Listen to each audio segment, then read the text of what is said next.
And welcome back, folks. Hey. Alright, this is Berkeley Mansion. Apparently, if I understand the story correctly, Dracula actually told 6 of his minions, I guess there are some families in Transylvania who are loyal to Dracula. He told 6 of his followers to take one of his body parts each and hide them in their respective mansions. So we're going to have to travel to the 6 mansions scattered throughout Transylvania to get these items back. Okay. I don't know if I want to spoil something for people who haven't seen this game. Hello? Well, I guess you can talk about it when we get to it.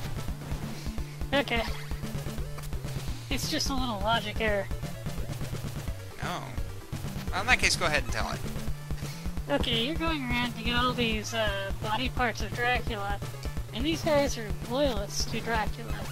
So why are they not resurrecting him, and why is it that you are? That's a good question. Actually, though, I think there's an answer for that.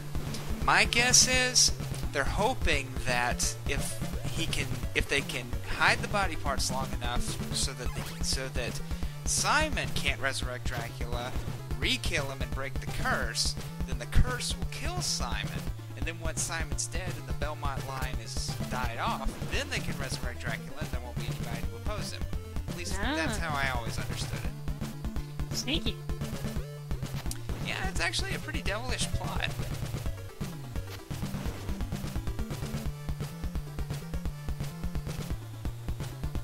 You know, even though these illusions got everyone the first time around, myself included, I did like them. Did you say illusions? Illusions, as in the bricks that you fall through. Ah, yes. Yeah, they definitely added an element, I suppose, to this game. And yeah, that's one of the reasons why, as a kid, I could never beat this game. I don't think I ever even got Dracula's first body part, which we get here. The holy water is extremely useful, though, for figuring out floor tiles that aren't really there. And thankfully, the game's not really that mean when it comes to putting them in bad spots.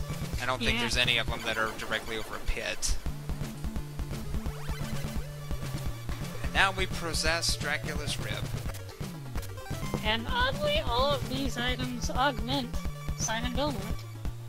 Yes, the rib suddenly turns into a shield, which is kind of strange because his sprite is actually holding a shield, not a bone. Though I don't really see how one of Dracula's rib bones would really work that well in preventing things from hitting him, but I wouldn't dare to know Dracula's biology.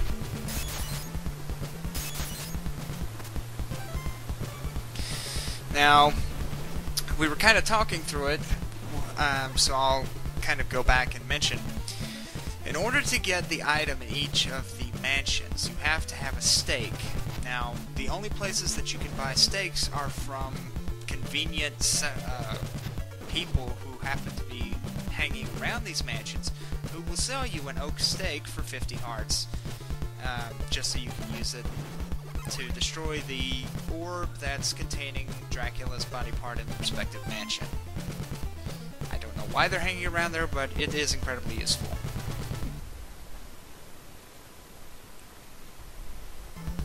And now I have 256 hearts, thanks to some grinding.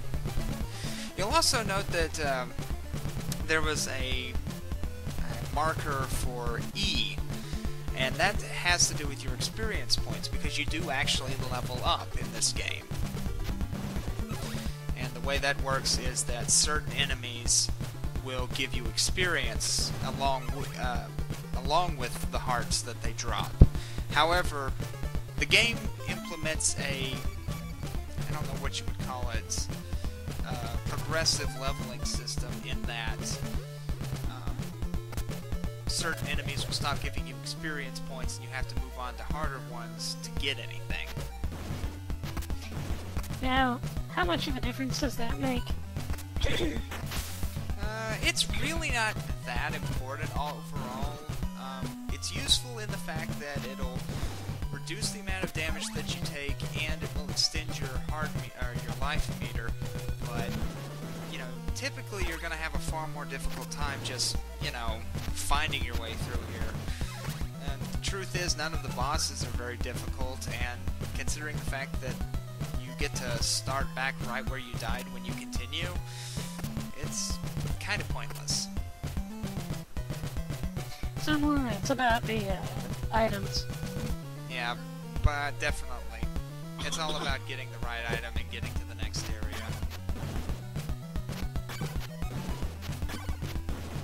I don't think I've ever heard anybody complain about this game being hard in terms of just difficulty. It's usually hard in terms of I can't figure out where the heck I'm supposed to go now.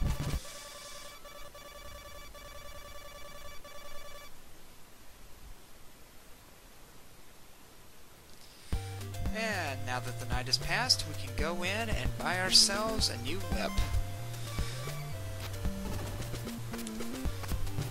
There's a few different whips in this game. We start out with the leather whip. In the first town that we started in, we could buy a thorn whip, but it's kind of pointless because it's just a little ways to this town where you can buy the chain whip, which is significantly stronger than the thorn whip, for 150 hearts. So now we have the chain whip, which I believe is the same strength as the dagger, though I could be wrong. Looks like it. It's definitely useful to have.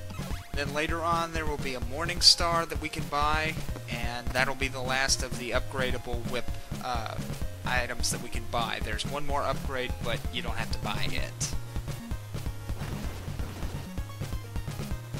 I always got a kick out of those eyes whenever there were two of them and they got cross-eyed. Yeah.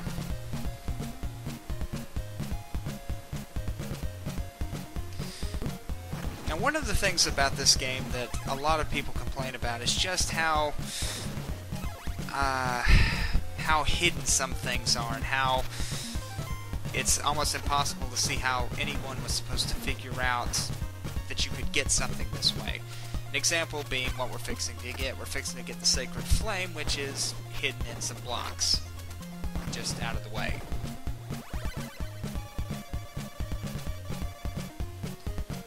The Sacred Flame basically operates kind of like the Holy Water did in the first game, since the Holy Water here doesn't sit and burn. The Sacred Flame kind of does that for it. And it costs, I think, 1 or 2 hearts per use.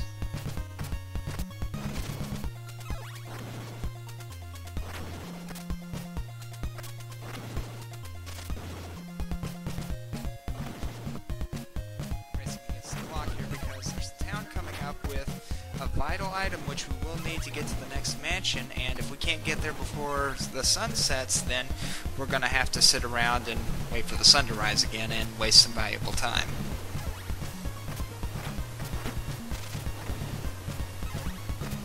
Well, looking good, making good time. Got a good mean whip. Yep. Well, that's the end of that video. Look forward to you next time.